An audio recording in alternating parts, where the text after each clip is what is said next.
there, Ariana from Crafting Happiness here. Today I'm going to show you how to weave in your ends and how to deal with them when you have multiple color changes. And this way, hopefully you won't hate starting a project where you have multiple color changes or you have a lot of ends to weave in, like granny square blankets or even this star blanket that changes colors every 3 rounds. So today I'll show you how to weave them in and what other options you have so you don't have so much work at the end of your project. So let's get started.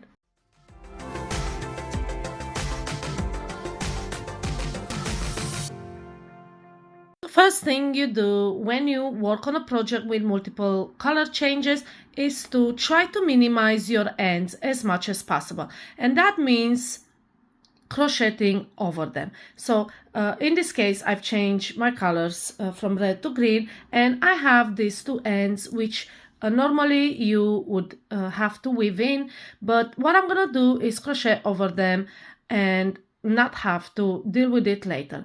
And for this to work, you have to leave quite a long tail. So you have to crochet over quite a big area. So when you wash your project, when you handle your project, these ends won't unravel. And this is as simple as holding your tails over your work, and then when you insert your hook into the stitch, make sure these ends come over it, and then just make your stitches as usual, like so.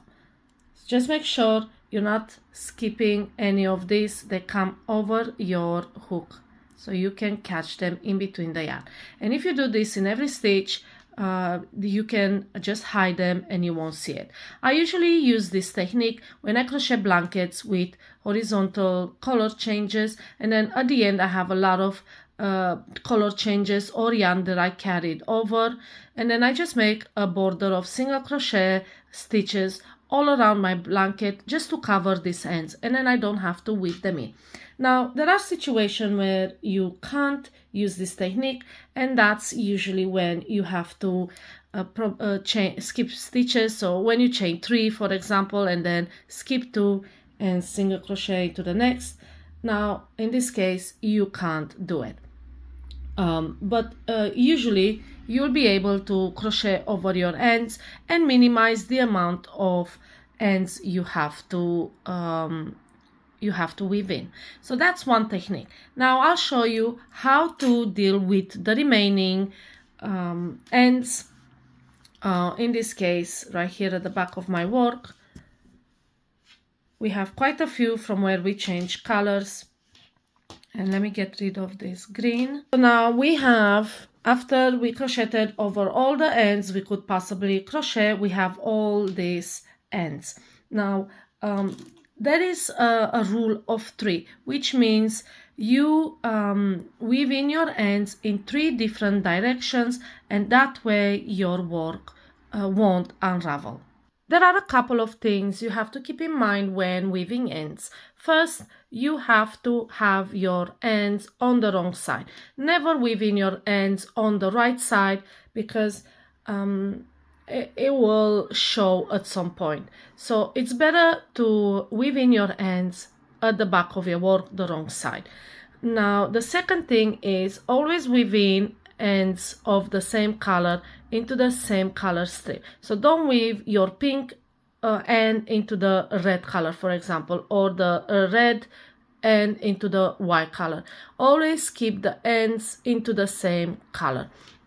And third is the rule of 3. Make sure when you weave in ends, you are doing it in 3 different directions, and that will secure them even when you are washing it. So let's start with the magic ring. I've already crocheted over it, but because it's so important and I don't want it to come undone, I'm gonna weave in. And I'm at the back of my work. I'm crocheting into the same, I'm weaving in into the same color. So what I'm gonna do is just go under the stitches one way, and then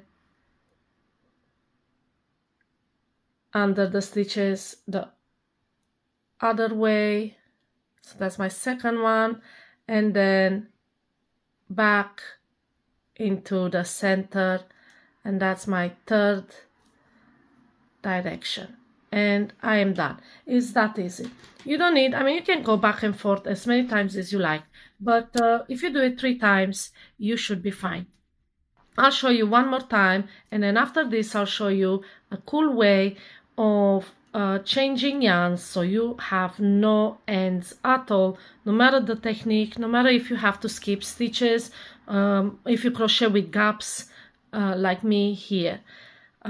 So one more time, we are now crocheting with red. I don't know if you can see it, and I'm gonna thread the yarn through the stitch.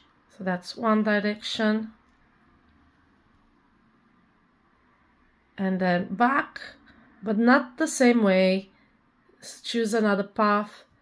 So for example, go over this and back, and then our third direction is this way.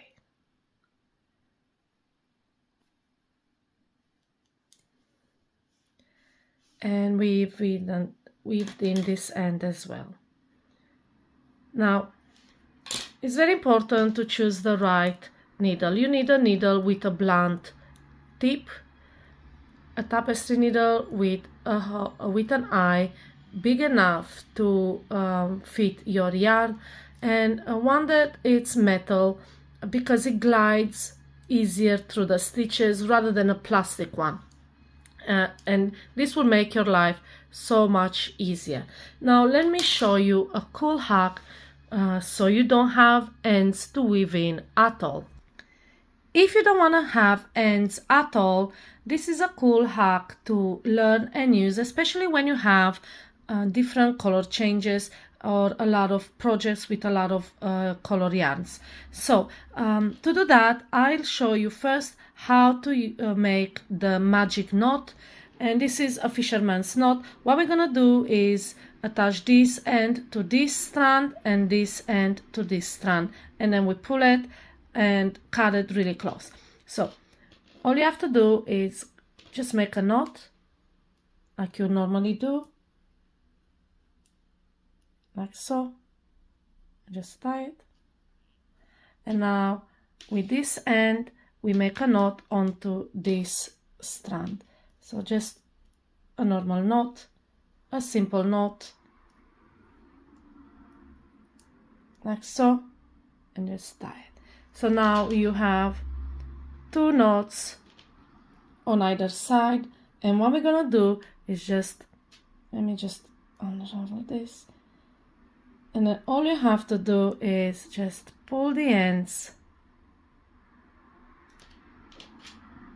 cut these little ends as close as you want, doesn't make any difference, just don't cut the knot, and now this will not come undone. And this is how you deal with your ends. Now let me show you how I did it on my work. So here I made a few double crochet stitches, and then from this point on I want to switch to green. Now what you're gonna do is make a magic knot, and which will settle behind these stitches, and then from this point on you continue with green, and there will be no ends to weave in at the end. So this can be in the middle of your work, at the end of your row, it doesn't matter. First thing you do is cut the yarn short. So in my case it was short already, but whatever length you have, make sure you cut it short, maybe a centimeter from the stitch. Then the second thing you do, you unravel the last stitch and then put a stitch marker here in a loop to stop from unraveling further. So let's do that. Okay. So that. Now we're gonna use this end and my green. I'm gonna make a magic knot. So like I said before, this end to this strand, this end to this strand. So let's just do that. Okay, so when you join the yarn, this end doesn't matter how big it is. This one try to make it as small as possible. So let's make a knot that is the smallest possible, so you don't use the entire yarn, just make a small knot. The tail should be tiny, about 1 centimeter, just that yarn that you left. Okay, so try to pull it like that, about like that. Okay, so now we have the 2 knots. Hold it here and pull, and then let's cut these ends. And I know it sounds like a lot of work, but trust me, this is easy after a few tries. So again, you can't unravel this. Now we go back and make our stitches. So let's see if we got it right. It might take a few tries and you might adjust your tension, but this should work just fine. So here we go. And this is the knot right there at the back. Like I said, it's gonna settle in. You won't see it as much. And then we continue with green.